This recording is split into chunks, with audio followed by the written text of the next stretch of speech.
Madness is one of the 2 status effects in the game that only affect tarnished characters. This means that PvPers have been casting out Madness since day 1, taking advantage of that frenzied flame fire damage and that long status proc animation. Being the PvE exclusive creature that I am, I had to finally use this effect for myself and see how great it would be in a max New Game Plus run. First, let's talk about our weapon of the week. Vike's War Spear is the only pointy weapon with Madness buildup. We can inflict Madness by hitting our enemies with the Great Spear moveset. The moveset is great for poise breaking, but the highlight of this weapon is the Ash of War, Frenzy Flame Thrust, and we should be using it as much as possible. The Ash has you jump up in the air and thrust your spear into the ground. While you're in the air, you can even stun enemies, keeping them locked into where the explosion will land. The spear on impact makes a frenzied flame explosion in the shape of the 3 fingers, which is pretty cool. While the 3 fingers AoE is pretty cool, it only lasts for so long, and as mentioned earlier, will only status effect tarnished characters. In addition to our Great Spear, no Madness build is ever complete without the handful of Frenzied Flame incantations. While there are only 5 of them,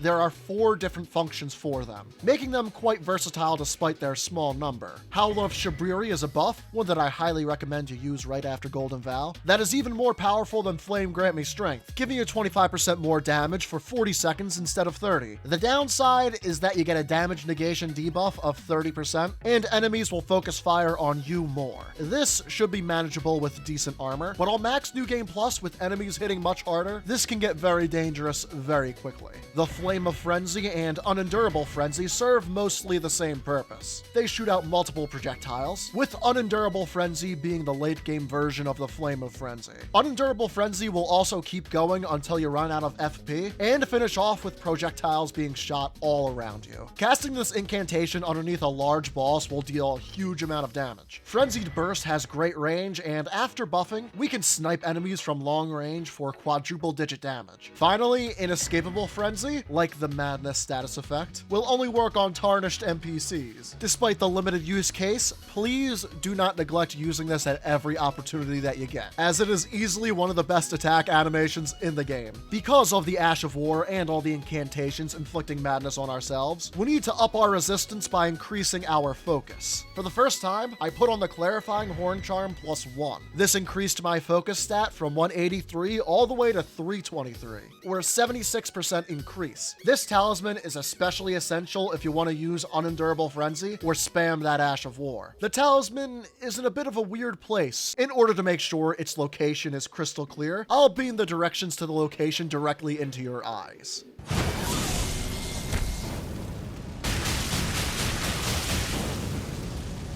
And of course, we get to use the Phlox Canvas Talisman for incantations, and the Shard of Alexander for the Ash of War. Now, there is one weird quirk with this RL 150 build, and that relates to Vike's War Spear and the Frenzied Flame Seal. The seal we will all be using because it gives a straight boost to Frenzied Flame incantations. The damage of the spear is split between physical and fire damage, with most of the AR of the weapon being focused on physical. The Ash of War and Frenzied Flame incantations, while they scale strangely enough with strength and dex, scale best with faith. So if you're controlling your level like I am, you'll have to choose between strength and dex and the weapon AR, or big incantation damage numbers and level faith. I personally chose the incantations, but a dex heavy Frenzied Flame run would be absolutely doable. For my stats, I had 60 vigor, 25 mind, 31 endurance, 16 strength, 20 dex, and 60 faith. This was certainly one of the weirder builds I've tried to understand stat-wise, and I was still tweaking the stats even after the end of the run just to see what would happen to my AR. Overall, this faith-heavy build, while somewhat lacking in the weapon AR department, was fine against most enemies as long as they didn't have high fire resistance. It's important in this build to run in there and do as much damage as early as possible before your buffs run out. If you love a super aggressive playstyle and love doing a lot of damage right at the start of the fight, this is the kind of build for you. However, the real highlight of this build is when you hit the enemy with Vike's War Spear, they glow that unique Flame of Frenzy yellow-orange.